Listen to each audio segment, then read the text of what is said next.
welcome. I'm Geeta Mohan and you're watching World Today. The big news coming in at this hour in the middle of this 90-day pause on tariffs between India and the United States of America. U.S. Vice President J.D. Vance and his wife Usha Vance are likely to visit India between April 21st and 24th. The visit could coincide with U.S. National Security Advisor Mike Walsh's visit. Apart from meeting Prime Minister Modi and other senior officials, Vance will be traveling to Jaipur and Agra. This comes at a time when U.S. and India are working on a bilateral agreement which would ease tensions, trade tensions particularly, between the two countries. Meanwhile, tariff war escalates between USA and China to a new level. In response to a 145% tariff imposed on Beijing by White House, China slapped American goods with a 125% tariff. Beijing has also hinted it may not raise tariffs anymore as American products at current tariffs will be unattractive for the Chinese customers. In this heated tariff war, concerns remain, since the US and China are the world's #1 and #2 economies respectively. This could translate into a trade war, pushing global economy into a recession. For a week, the markets across world yo-yoed between red and green, but mostly it bled profusely. The US-China tariff war is relentless and many fear global recession fueled by trade war. The escalating trade tensions between the United States and China pose a significant risk of a sharp contraction in their bilateral trade. Our preliminary projections suggest that merchandise trade between these two economies could decrease by as much as 80%. Further escalation becomes tantamount to a shutting off of bilateral trade between the two countries, a decoupling. The negative macroeconomic effects will not be confined to US and China alone, but will extend to other countries, especially the least developed nations. What's more, the tariff war with China is escalating. This is a real problem. So the market is concerned that the trade war between the world's two largest economy powers, the US and China, will cause the global economy to fall into recession. This is real concern. In the US, the tariffs are worrying many small business owners who rely heavily on goods made in China to stock their aisles. Mostly everything, 90% comes from China, and obviously we are really concerned because as the president has announced 125% tariff will double the price, even more than double the price of the product. So people are less worried in Beijing in comparison. Well, it certainly will have an impact on international trade as a whole. It's not too bad for our industry. We do commodities import. The US accounts for only 14% of China's import. So it will definitely have an impact. After all, the two economies are too large. So the impact is quite big. But it will also force China to conduct domestic reforms and will force China's various industries to reflect. While the US president is interested in making a deal with his Chinese counterpart, China has started to navigate new landscapes. Chinese President Xi Jinping urged the EU to join hands with Beijing in resisting unilateral bullying by America.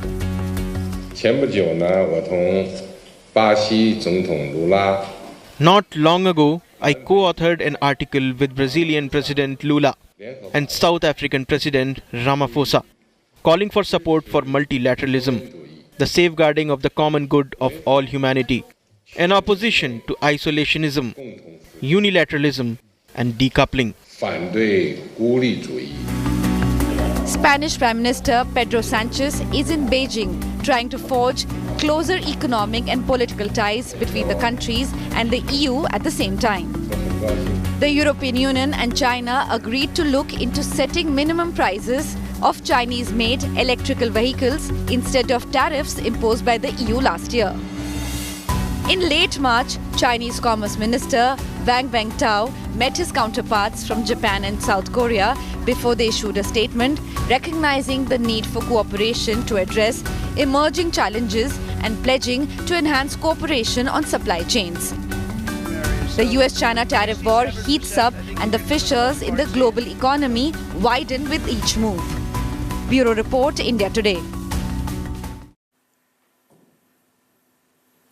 The two economic powerhouses of the world, United States and China, $50 trillion in GDP. In an unprecedented face-off, each waiting for the other to blink. It started with this announcement. Well, the announcement certainly was about tariffs, counter-tariffs, and then retaliatory tariffs by both sides. Listen in. China will be speaking to China probably over the next 24 hours. On fentanyl in China, President Trump. We don't want fentanyl coming into our country. Now, we had another big thing, speaking of China. China's involved with the Panama Canal. They won't be for long. And that's the way it has to be. What I have discussed is we'll have some good meetings with China. We have meetings planned, and we'll see what happens. But that was just an opening salvo. If we can't make a deal with China, then the tariffs will be very, very substantial. Since then, it's been a series of tit-for-tat tariff announcements and other retaliatory measures against each other. US announced a 10% baseline tariff effective 4th of February. On the 10th, China responded with tariffs on US coal, LNG, oil and agriculture machinery. The same day, US hiked tariffs on Chinese goods by another 10%. 2 days later, China retaliated by penalizing imports of American farm products and slapping export controls on US companies.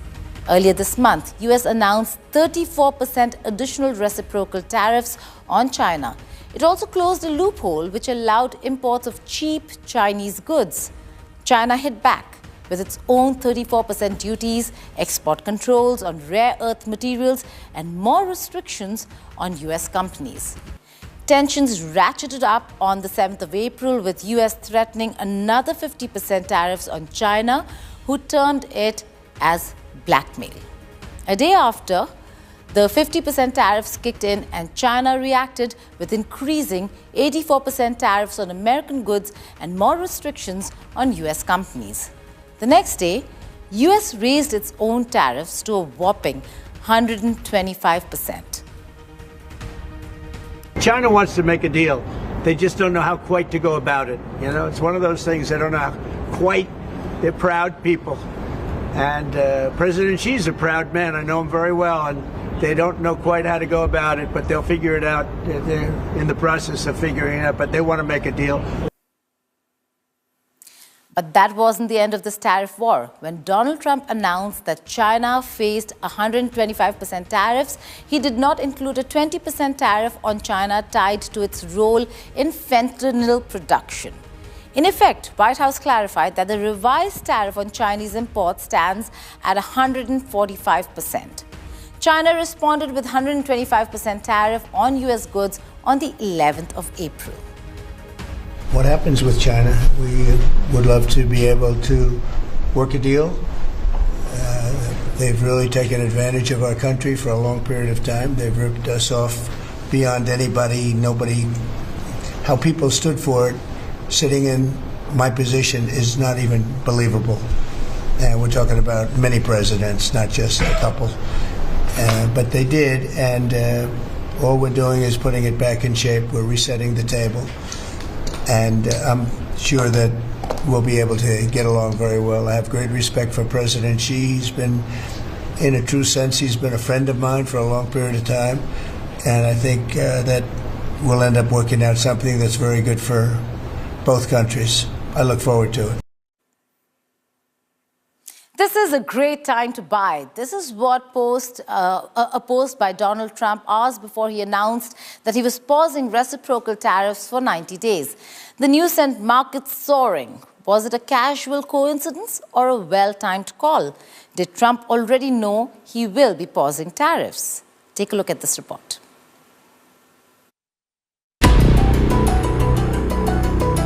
It's been an incredible few days on Wall Street. The week has seen stocks buffeted by a perfect storm of news, views and speculation. Traders and investors have been sent to the brink by President Donald Trump's tariff policy, scrambling to figure out strategies and calming clients as trillions were wiped off stock market values. On Monday, a rumor of a pause in tariffs added more than $3.5 trillion to the US market cap. Within minutes, the markets were down $2 trillion after the rumors were quashed. After a big fall on Tuesday, the markets again shot up on Wednesday afternoon after the announcement of a 90-day pause in tariffs. The major US indices oscillated more than 10% in trade. What's raising hackles is this social media post by Trump, less than 3 hours before the big announcement, prompting calls for a probe into stock market manipulation by Donald Trump. This video added fuel to fire. It shows Trump boasting that Charles Schwab, standing beside him in White House, had made $2.5 billion in a day. Trump's social media platform Truth Social had recently signed a financial services agreement with Schwab, adding volume to calls for a market manipulation probe. Right before Donald Trump declared that some of his tariffs were off again, he sent out a message to his billionaire buddies. He posted, "This is a great time to buy," in all caps. Was that market manipulation? Was it corruption in plain sight?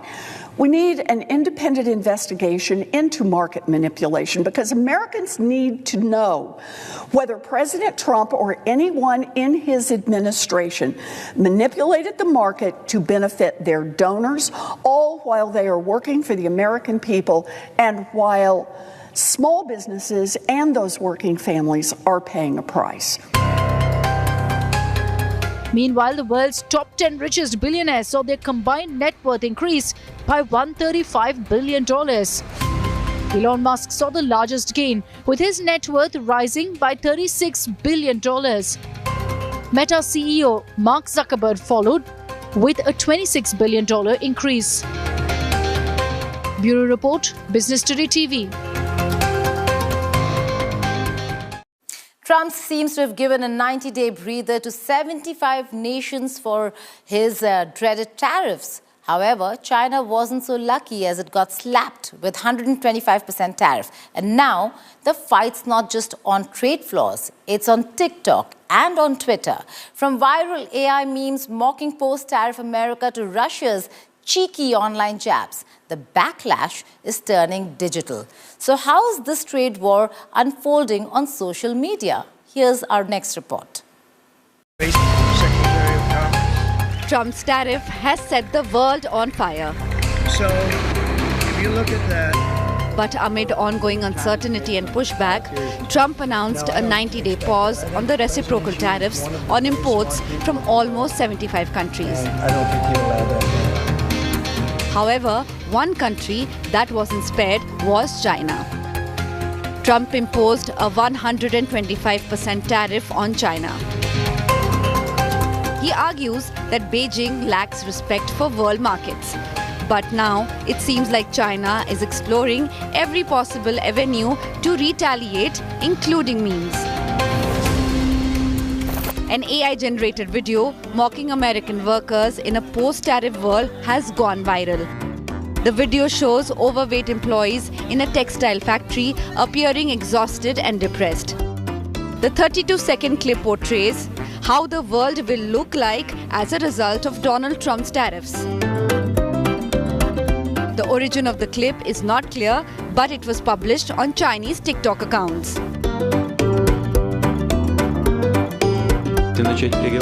Amid all the cacophony, Russia seems to be enjoying the tariff war from a distance. This comes as the Russian embassy in Kenya dropped a hilarious meme on Twitter. Taking a jibe at the tariff fiasco, the meme depicts how Russia is watching the world fighting against Trump's tariffs. Russia's exemption from US tariffs has sparked significant interest. However, Trump had recently issued threats of additional sanctions on Russian oil if Moscow doesn't end the Ukraine war. With China's viral AI memes and Russia's taunt, the tariff tension is brewing. With Trump calling the shots, experts say the trade war will only intensify in the coming days. Bureau Report, India Today. Elon Musk and Donald Trump were once on the same page. Then came the tariffs. And then came 125% tariff on China alone. With Tesla heavily reliant on China for both sales and production, the fallout could be massive. So will Trump's tariff stall Musk's momentum in the global market? Find out.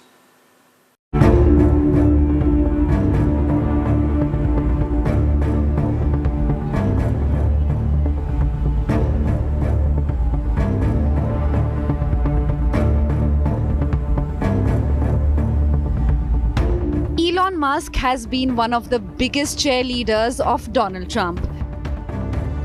But when it comes to tariffs, Musk has a frown on his face. Donald Trump's tariff war seems to have driven a wedge between their friendship. This comes on the heels of Trump jaw-dropping 125% tariff on China. With China being Tesla's largest market, this tariff could have significant repercussions. Over the past few days, Musk has been sparring publicly with Trump's trade advisor, Peter Navarro. Many reports even say that Musk personally appealed to Trump to reverse the sweeping tariff plan. Tariffs are bad for business, especially for the businesses of the world's richest man. Tesla's stock has fallen 17% since Trump's reciprocal tariffs announcement. Tesla's Gigafactory in Shanghai has been pivotal in meeting the soaring demand for electric vehicles in China. The new tariff threatens to disrupt this growth trajectory. This potentially leads to increased prices for consumers and squeezed profit margins for the company. This tariff could compel them to rethink their supply chain strategies, possibly expedite plans to diversify manufacturing locations.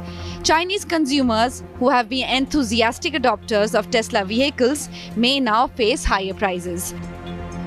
As the trade tensions escalate, Tesla faces critical decisions on how to navigate these turbulent waters. With Rudra Ashish Kanjilal, Bureau Report, India Today Global.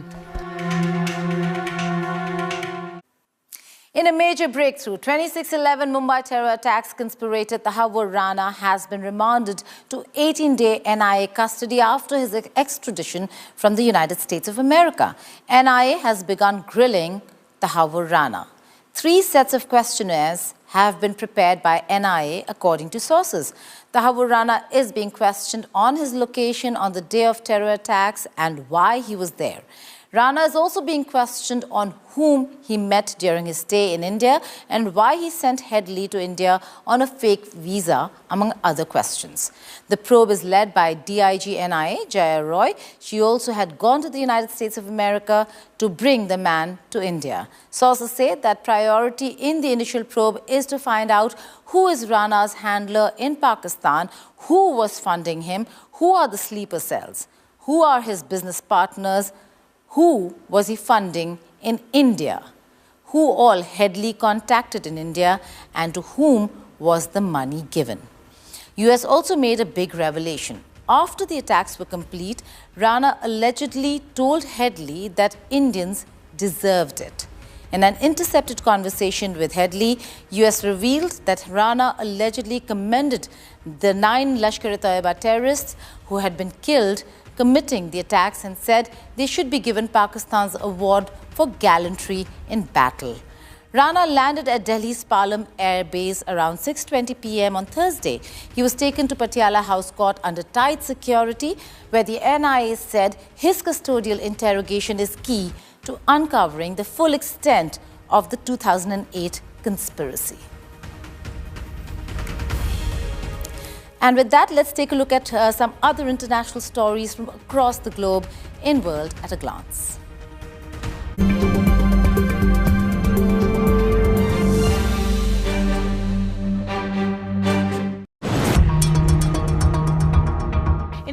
move, Britain's Parliament will be recalled on Saturday from Easter holiday to discuss British Steel. The loss-making China-owned company could be nationalized. British Steel, now owned by China's Jinghua Group, had warned last month that it could shut its 2 blast furnaces as soon as June. In March, it failed to agree with the government on a funding deal to switch to a greener type of steel production.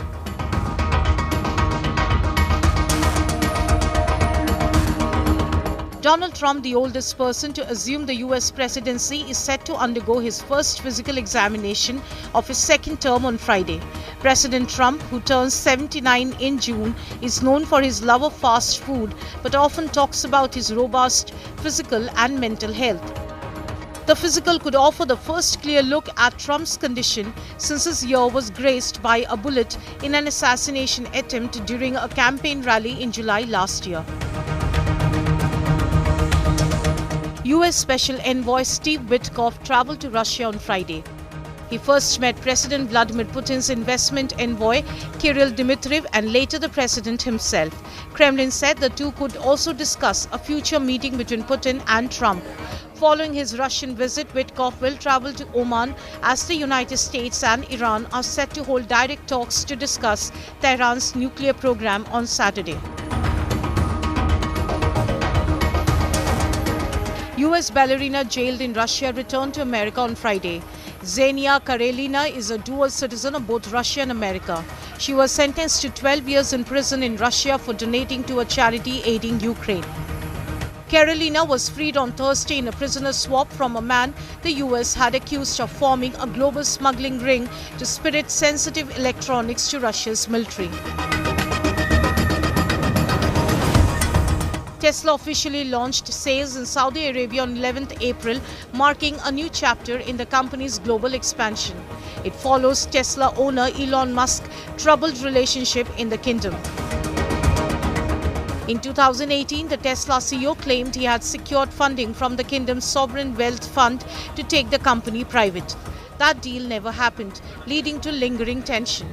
With the launch of its first showroom and service center in the capital city, Riyadh, Tesla has finally made its long-anticipated entry into the Saudi market. There are some new rules for parody and fake accounts on X, or what was known as Twitter, and if caught violating these policies, those accounts can be deleted. What are these new rules? Here's Cyrus with the report. Now, X, formerly known as Twitter, has always had a problem of fake and parody accounts propagating fake news. Because of this, Elon Musk has said that he is clamping down on all of the parody and fake accounts by releasing an update to its authenticity policy. What is basically going to happen, all of the accounts that basically are satire or parody will prepend the name parody or satire or commentary to their names. What exactly will happen? I'll just show you. You go on X, you see all of these parody accounts, and the basic idea of these accounts are just to satire, to have like fun.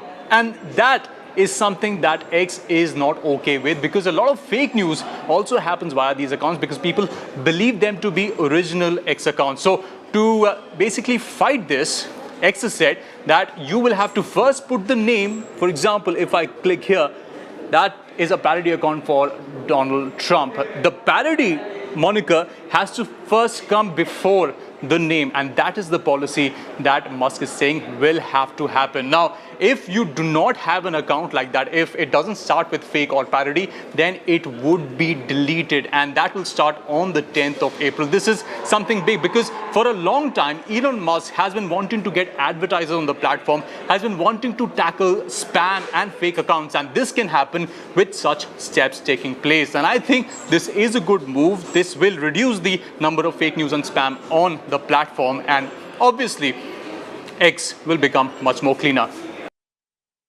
That's a wrap on this edition of World Today. Thank you for watching. Goodbye and take care.